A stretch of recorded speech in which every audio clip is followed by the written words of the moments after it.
오늘 저희들이 관객들이 들어오시면 됩니다.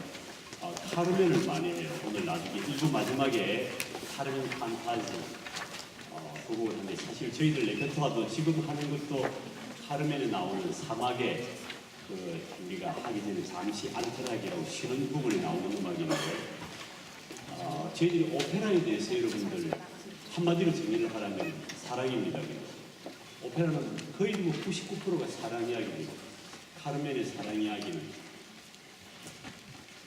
사랑이라 야생의 새처럼 내가 잡으려고 다가가면 멀리 달아나고 내가 뒤로 물러서면 다가오는 게 사랑이라고 카르멘인 것입니다. 나중에 또 저희들이 트라비아타 춘희의 사랑도 있고, 그 다음 오페라 리골레트의 사랑도 있고, 여러 가지 사랑이 있는데, 여러분들 이제 우리는 예술을 통해서 1000년 전의 사람들이 아니면 300년의 전의 사람들이 어떻게 사랑을 이야기했고, 어떻게 어떤 집에 살았고, 그분들이 뭐 대화를 어떤 대화를 했고, 모든 것들을 예술을 통해서 알 수 있는 겁니다. 오늘 카르멘 나오고, 그 다음 프로그램 뭡니까? 저희들 오페라 역시 오늘 오페라 춘희에 나오는 거죠. 어찌 보면 이제 이 사람이 요즘으로 이야기하면 창녀지요. 창녀가 많은 남자들이 자기를 사랑한다고 그러는데, 모든 것은 뭐 마음이 흔들리지 않는데, 알프레드란 이 멋진 청년에게 나중에 비올레트가 마음이 걸리는 겁니다.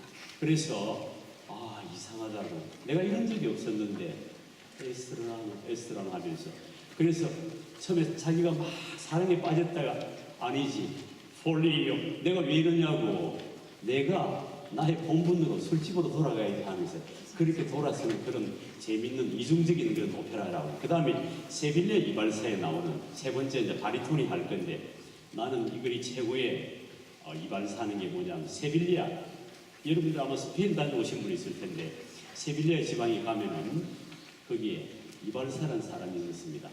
나중에 백작이 로지나라는 예쁜 여자를 사랑하게 됩니다. 근데 어떻게 방법이 없는 거예요. 근데 이 세빌리아 이발사 피가로가 중간에서 백작하고 사랑을 연결해 주는 게, 그게 간단히 이야기해서 세빌리아 이발사입니다. 이발사가 연결해요. 그래서 이 사람이 나중에 백작의 하인으로 백작이 초대를 하죠. 가보니까 예쁜 또 수잔나라는 하인이 있는 거예요. 이 수잔나라는 하녀가 나중에 결혼을 하게 되는 게 모차르트가 1786년에 작곡한 피가로의 곡입니다. 아시겠죠?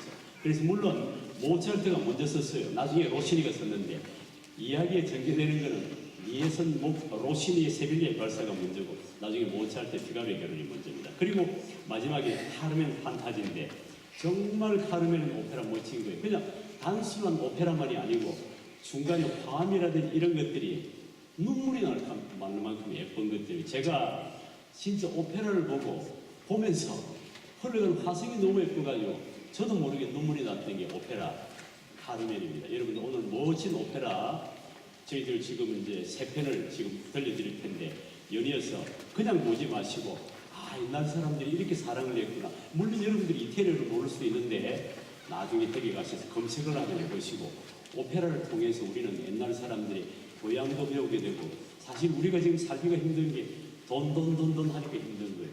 그래서 낭만이라는 것은 내가 얼마나 돈하고 거리를 두느냐, 그게 낭만이라고 그러더라고요. 나중에 2부에서 1부는 그대로 쭉 갑니다. 2부에서 또 저희들이 낭만에 대해서 이야기하겠습니다. 감사합니다.